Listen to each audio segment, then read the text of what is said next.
Quote, "The pessimist resembles a man who observes with fear and sadness that his wall calendar, from which he daily tears a sheet, grows thinner with each passing day. On the other hand, the person who attacks the problems of life actively is like a man who removes each successive leaf from his calendar and files it neatly and carefully away with its predecessors, after first having jotted down a few diary notes on the back. He can reflect with pride and joy on all the richness set down in these notes, on all the life he has already lived to the fullest. Don't aim at success. The more you aim at it and make it a target, the more you are going to miss it. For success, like happiness, cannot be pursued. It must ensue, and it only does so as the unintended side effect of one's personal dedication to a cause greater than oneself, or as the byproduct of one's surrender to a person other than oneself. Happiness must happen, and the same holds true for success. You have to let it happen by not caring about it. I want you to listen to what your conscience commands you to do, and go on to carry it out to the best of your knowledge. Then you will live to see that, in the long run, success will follow you precisely because you had forgotten to think about it.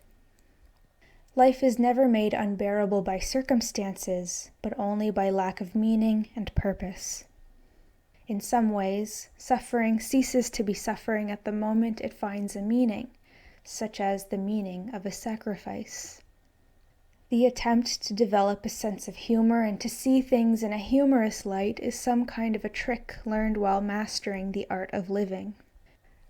Ultimately, man should not ask what the meaning of his life is, but rather must recognize that it is he who is asked. In a word, each man is questioned by life, and he can only answer to life by answering for his own life. To life he can only respond by being responsible. When we are no longer able to change a situation, we are challenged to change ourselves. Everything can be taken from a man but one thing, the last of the human freedoms, to choose one's attitude in any given set of circumstances, to choose one's own way.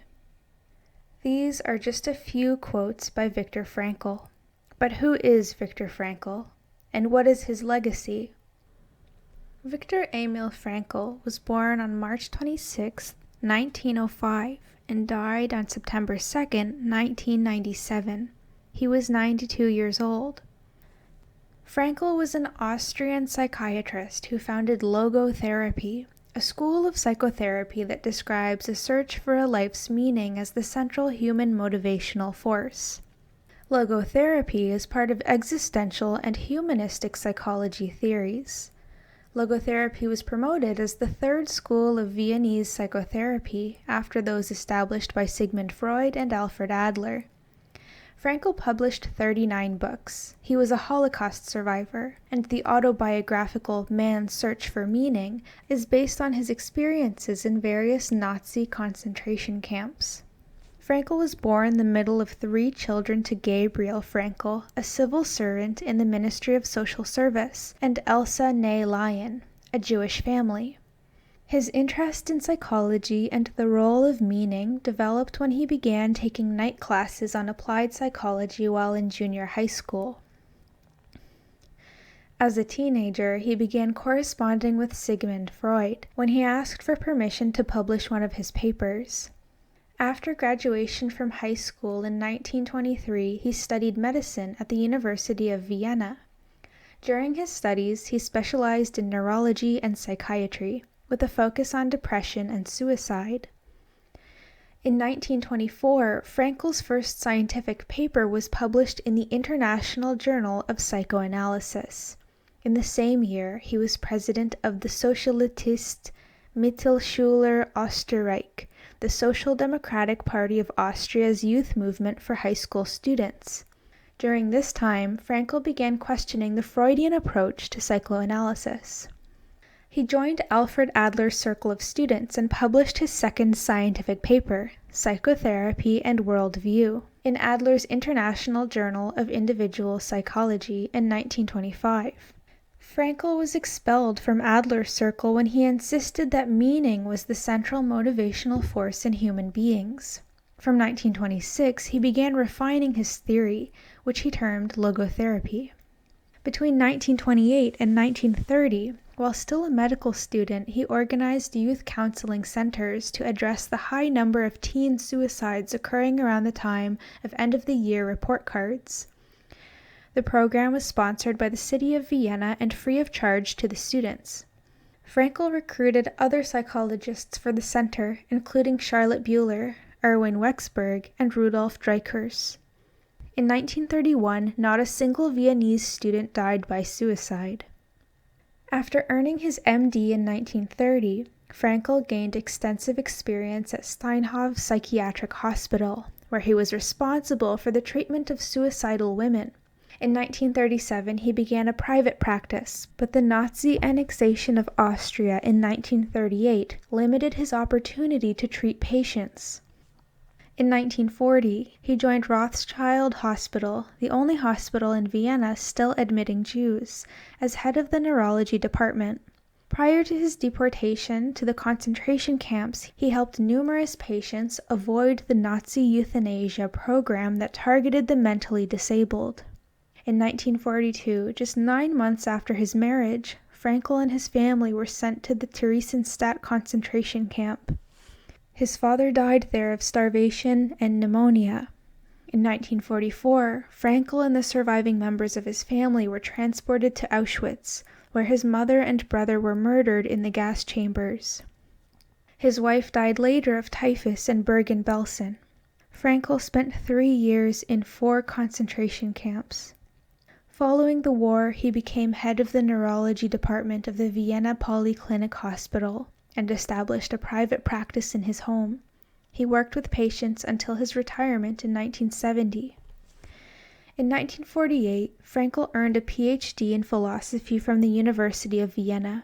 His dissertation, The Unconscious God, examines the relationship between psychology and religion and advocates for the use of the Socratic dialogue, self-discovery discourse for clients to get in touch with their spiritual unconscious.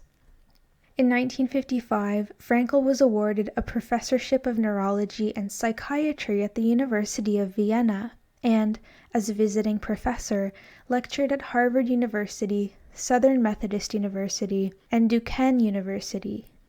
Throughout his career, Frankl argued that the reductionist tendencies of early psychotherapeutic approaches dehumanized the patient and advocated for a rehumanization of psychotherapy.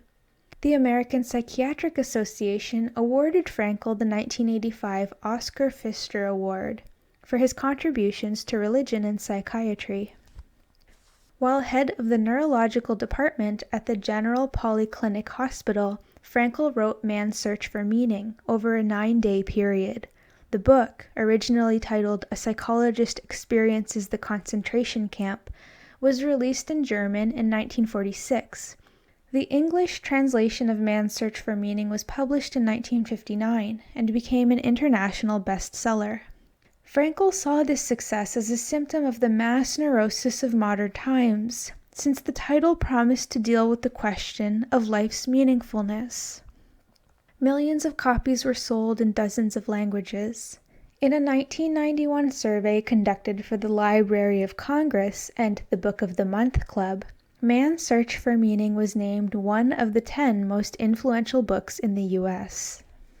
Frankl developed logotherapy and existential analysis, which are based on philosophical and psychological concepts, particularly the desire to find a meaning in life and free will. Frankl identified 3 main ways of realizing meaning in life: by making a difference in the world, by having particular experiences, or by adopting particular attitudes. The primary techniques offered by logotherapy and existential analysis are paradoxical intention. Clients learn to overcome obsessions or anxieties by self-distancing and humorous exaggeration. De-reflection. drawing the client's attention away from their symptoms, as hyper-reflection can lead to inaction. And Socratic dialogue and attitude modification, asking questions designed to help a client find and pursue self-defined meaning in life. His acknowledgement of meaning as a central motivational force and factor in mental health is his lasting contribution to the field of psychology. It provided the foundational principles for the emerging field of positive psychology. Frankl's work has also been endorsed in the Chabad philosophy of Hasidic Judaism.